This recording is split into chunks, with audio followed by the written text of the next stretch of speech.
এটা একটা বিশেষ ঐতিহ্য।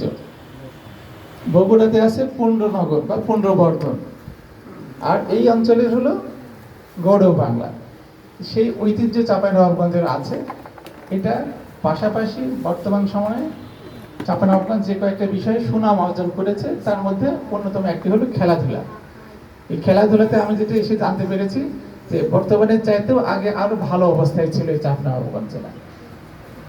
হয়তো আমাদেরই সমস্যা বা সীমাবদ্ধতার কারণে খেলাধুলাতে আমাদের কিছুটা আমরা পিছিয়ে পড়েছিলাম। আমি মনে করি যে আমরা পিছিয়ে পড়ে থাকার লোক আমরা নই।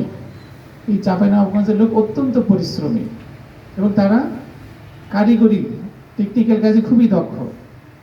এই রাজমিস্ত্রির কাজ বলেন বা এই জাতীয় কাজে খুবই দক্ষ তারা। শুধু এই দক্ষতার সুনাম এই অঞ্চলে না, আপনি যেখানেই বাংলাদেশে যাবেন না কেন, রাজমিস্ত্রির কাজ আমি শুনতে পাই যে বাড়ি কথায় চাঁপাইনবাবগঞ্জ। শুধু বাংলাদেশে না, দেশের বাইরেও এই মিশনের কাজের জন্য বিখ্যাত হলো চাঁপাইনবাবগঞ্জ। এই জাতীয় দক্ষতা চাঁপাইনবাবগঞ্জবাসীর আছে, তারা পরিশ্রমী। খেলাধুলার ক্ষেত্রেও যদি আমরা এরকম পরিশ্রম